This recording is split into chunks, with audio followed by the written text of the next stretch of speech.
road ahead is uncertain, but the end is clear. Against who? Halo semuanya, selamat datang lagi di calon channel review kesayangan kalian, yakni Moviecut.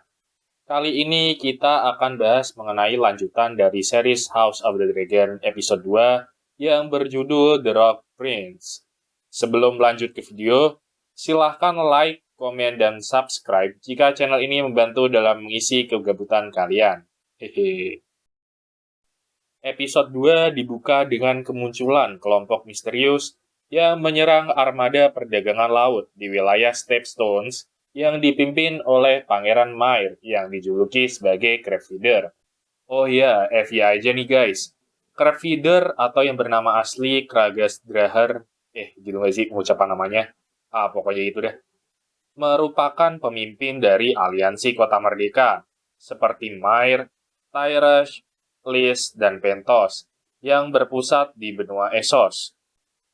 Kalau kalian tidak lupa, di setting dunia fiksi yang diciptakan oleh George R.R. Martin dalam buku A Song of Ice and Fire, terdapat dua benua fiksi besar, yakni benua barat atau Westeros, yang merupakan rumah bagi Seven Kingdom, dan satu lagi benua timur, yakni Essos, yang mana kalau kalian sudah menonton Game of Thrones, pasti tahu kalau wilayah tersebut juga menjadi tempat tinggal bagi bangsa Dothraki.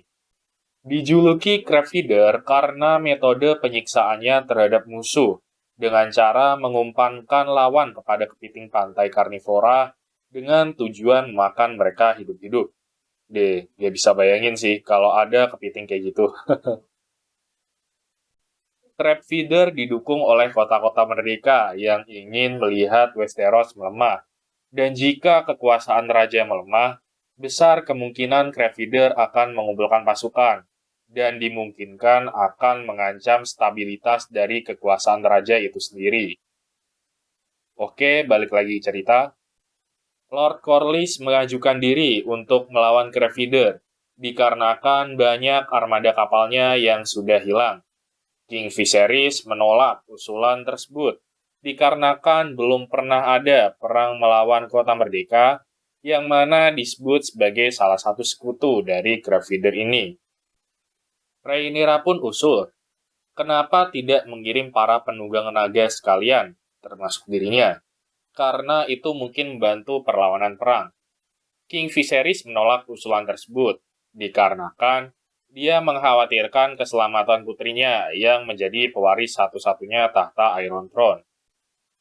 Oleh karena hasutan Ser Otto Hightower untuk mengalihkan usulan Rhaenyra, dia malah diminta untuk memilih Kingsguard yang baru, yang mana nantinya akan melindungi dia ketika dia sudah menjadi ratu. Rhaenyra pun setuju dengan usulan tersebut, dan setelah beberapa pertimbangan, akhirnya dia memilih Ser Criston Cole menjadi Kingsguard-nya. Di satu sisi, Lord Corlys tak tinggal diam. Dia berusaha membujuk raja agar tetap melawan Crab Feeder dengan cara menggabungkan klan mereka lewat sebuah pernikahan. Dia mengusulkan untuk menikahkan anaknya, Laena Velaryon, kepada raja untuk memperlihatkan kepada rakyat kalau masa kejayaan raja belum berakhir lewat persatuan klan mereka untuk berperang melawan Crab Feeder. King Viserys akhirnya mempertimbangkan usulan tersebut dan membicarakannya kepada Rhaenyra. Respon sang putri tentunya berat untuk merelakan ayahnya menikah lagi. Akan tetapi, karena Rhaenyra memikirkan tentang kekuatan sang raja, akhirnya dia pun mengikhlaskan ayahnya untuk menikah lagi, dengan tujuan agar persatuan klan Velaryon Targaryen dapat membantu klaim kekuatan raja. Akhirnya, King Viserys pun mengumumkan di depan parlemen kalau dia akan menikah lagi. Dan tanpa disangka-sangka, dia memilih Alicent Hightower sebagai istrinya. Terlihat wajah penuh shock Rhaenyra karena Alicent merupakan sahabatnya sendiri. Ini sih udah kayak sinetron Indosiar sih. Yang judulnya ribet itulah pokoknya. Dan karena kekecewaannya, Dia lebih memilih meninggalkan ruangan parlemen tanpa berkata apapun. Terlihat raut kekesalan Lord Corlys karena putrinya telah ditolak secara mentah-mentah oleh raja.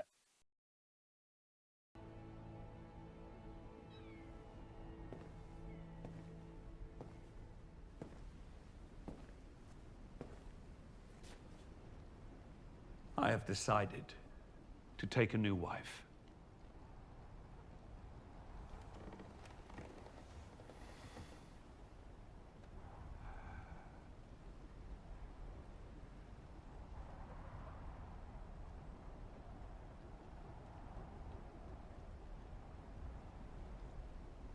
I intend to marry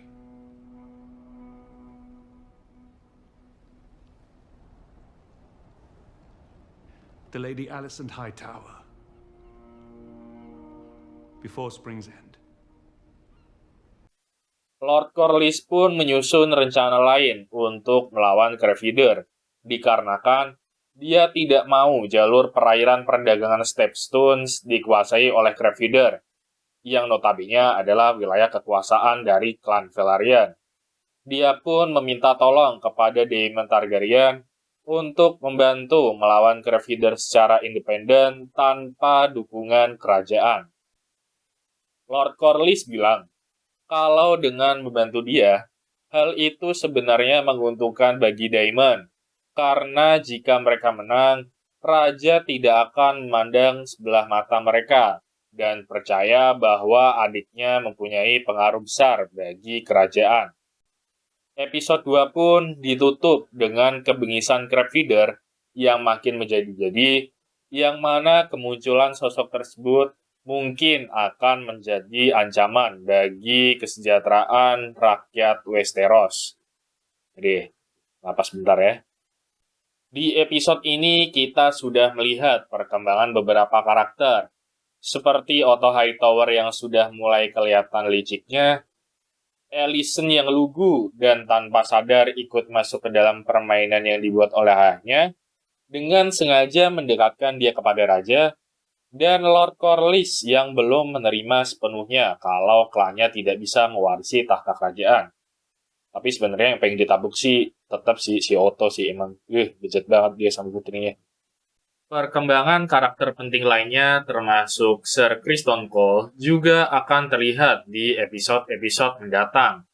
Jadi jangan di-skip ya videonya, karena kita akan lanjut lagi di next episode yang pastinya akan muncul banyak wajah-wajah baru. Sampai jumpa di video selanjutnya. Dadah!